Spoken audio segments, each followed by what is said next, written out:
Go. Okay, my name is Blake Williams, and my play is called The Master of the Glass. And the themes include emotions and trying to see the good in the world.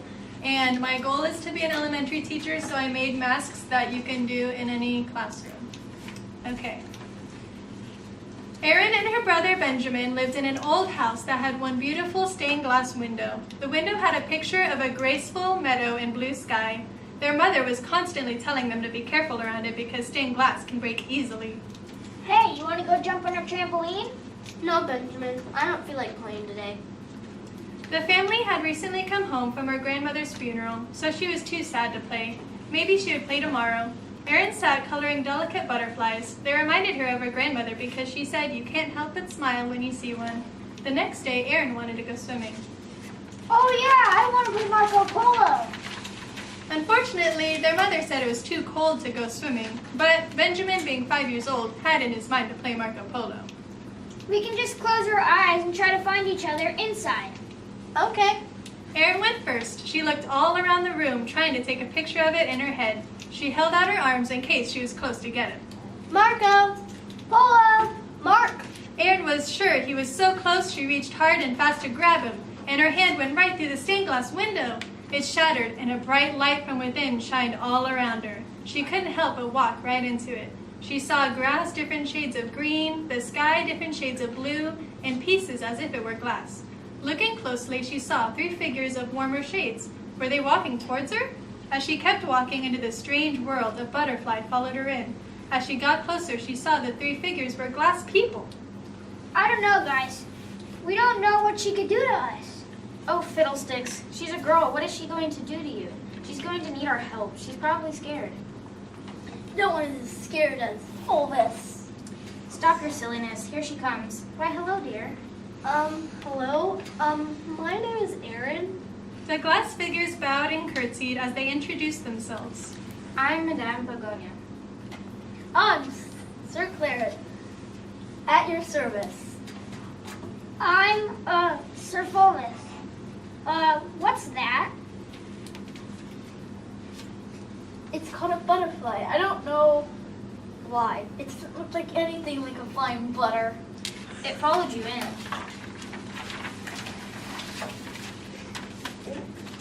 It did? I didn't even notice. It's stunning.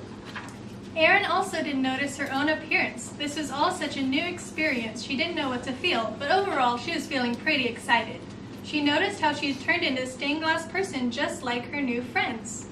So, dear, how did you get here? I accidentally broke the window. Sir Fulvis took a large step back. Accidentally broke? Don't get too close to me. Seriously, Fulvis? You're the clumsy one. The window. Yeah? Erin turned around and saw the extremely tall stained glass window. We've been trying to find a way out of this place. Madame Begonia tried to break the glass, but it didn't work.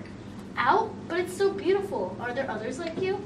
Yes, many. Mostly in town. The normal shades like us. The silvers are the knights. Some silvers even locked away some of us. Really?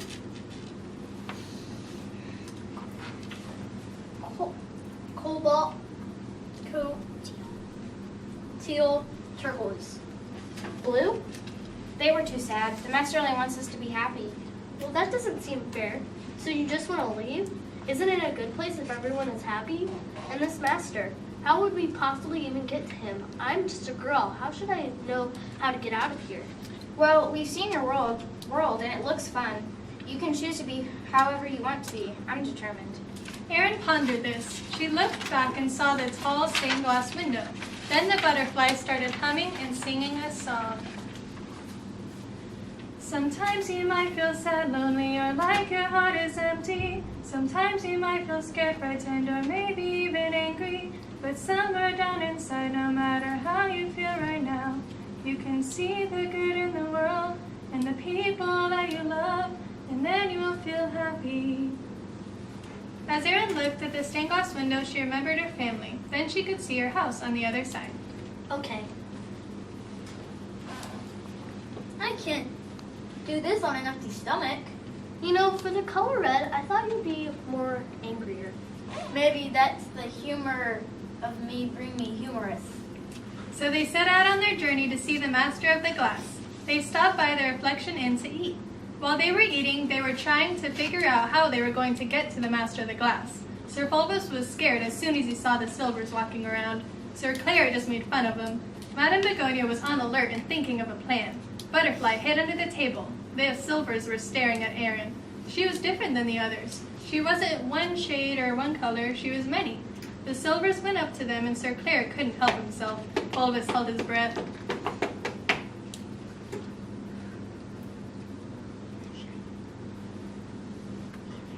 Hey there, Shiny. He means to say that your glass is looking extra shiny today. We were just going back to our meadow. Don't wander too far. We're going to talk to the master about this one.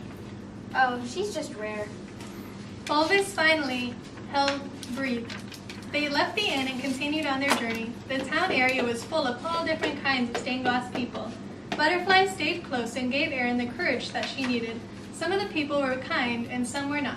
They tried to keep to themselves so they wouldn't stir up trouble. Past the town, they made it to the Glass River.